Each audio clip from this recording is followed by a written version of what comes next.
Republicans are resorting to extremely questionable legislative measures to block a Democrats' bill that would end all US support for Saudi Arabia's war on Yemen. This is Representative Ro Khanna, who you've probably heard about. He's pretty awesome. So he was backed by top Democrats and introduced the War Powers Resolution back in September. It has sort of been waiting to be taken seriously since then. Because the resolution invoked the War Powers Act, I believe of 1963, it was privileged, meaning Democrats could theoretically have forced a vote on it. So traditionally, because they are in the minority up until we switch over in the near future, they have effectively no power whatsoever in Congress. But in this particular case, because it invoked the War Powers Act, it was something that theoretically the Republicans would actually have to go on the record for. But they have found a tricky pizzicky way to not have to do that. On Tuesday night, the House Rules Committee, led by the Republicans, adopted in a 6-2 vote on party lines a rule for floor debate for an unrelated bill that I believe has to do with the management of wolves, and that includes a provision stripping Khanna's resolution of its privileged status. That is, I guess, sort of the legislative equivalent of something a wolf might do, but that is as close as it comes to having to do with wolf management. But they are trying to make it so that their members don't have to ever go on the record as continuing to support the war against Yemen led by Saudi Arabia. I mean, they're on the record.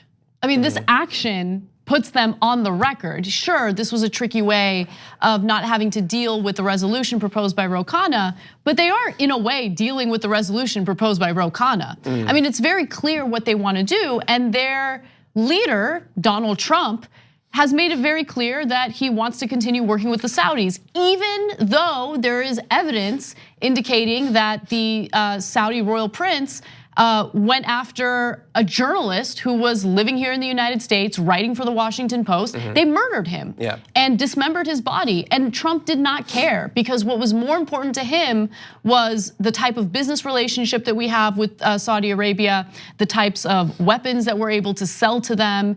That's what matters. But what I just don't understand is why Republicans in Congress at this very moment think that we should spend our resources aiding and abetting genocide in Yemen. I think that they see the partnership with Saudi Arabia as useful, not specifically necessarily in regards to Yemen, but in future conflicts, especially against Iran. And this is one of those things where it's damn the morality.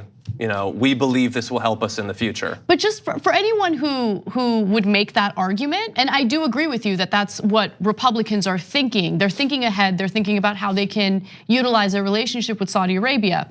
But just consider the fact that we have no reason to go to war with Iran, period. The only reason why we would go to war with Iran is if our politicians are persuaded, and it appears that some of them are, by Israel that we need to get involved in their conflict and go after Iran.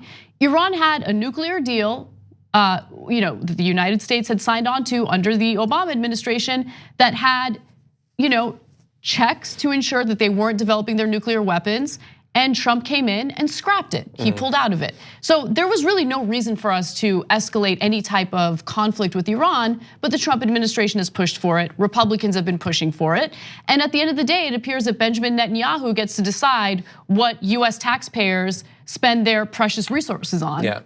And that's what infuriates me the most. Yeah, and for the hawks, here in the US, it's a great medium to long-term strategy. If you do want a war with Iran, you don't want a continuation of a treaty that stops them from having the nuclear weapons that could be used as a pretext to start that war. You scrap that, they eventually start to develop the weapons. You then announce, oh my God, they're making the weapons. We have got to go in and stop them, and there is your pretext for war. It may take a few years, but they have certainly set that up.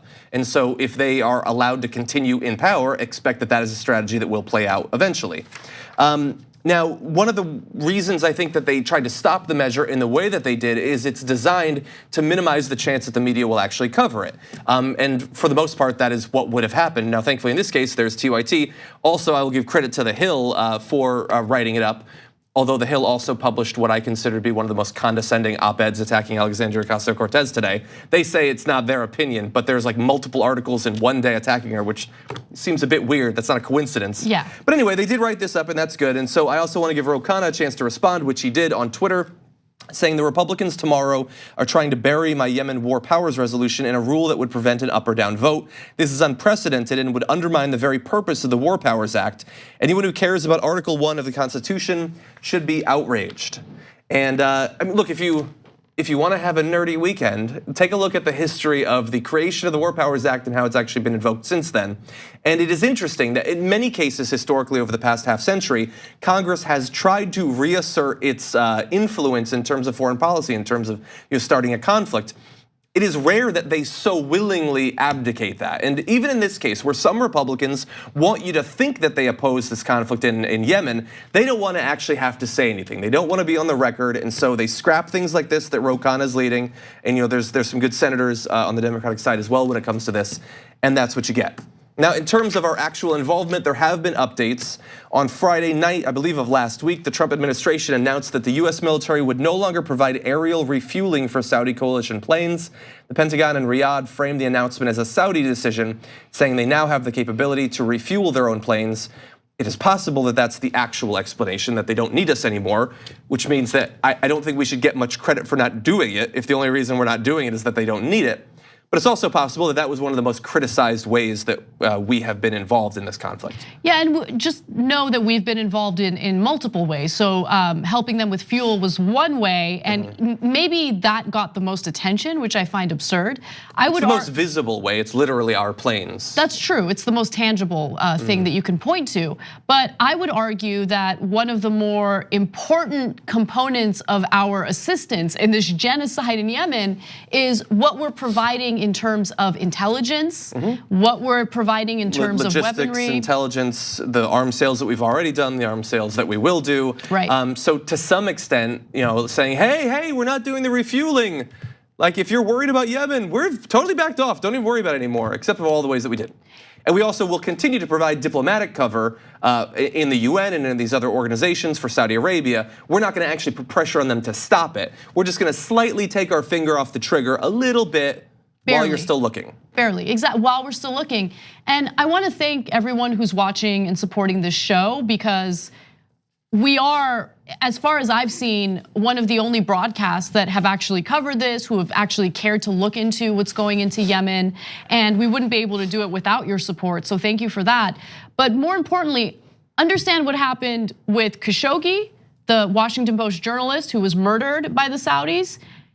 After that, after the story just kind of faded away, because of course the news cycle is just constantly being pumped with crazy news, no one's paying attention anymore. There was no consequence for that. There were no consequences for the Saudis. I agree. People just stopped paying attention. And that sets a very, very dangerous precedent moving forward. That means that as long as a murder is carried out by our so-called allies, then our president can easily just brush it under the rug and do absolutely nothing about it. Yeah, it's scary. I mean, if you are MBS and you have a chance in the future where a situation where you can kill someone or not kill someone, has this situation lowered the chance that you'll do it? Of course, certainly not. And look, it's one thing for him to feel freed up to do this sort of thing. He's a guy who, for all of the the effort that's been done by the Western media to make him seem like some sort of moderate, he is an extremist and he's a violent extremist.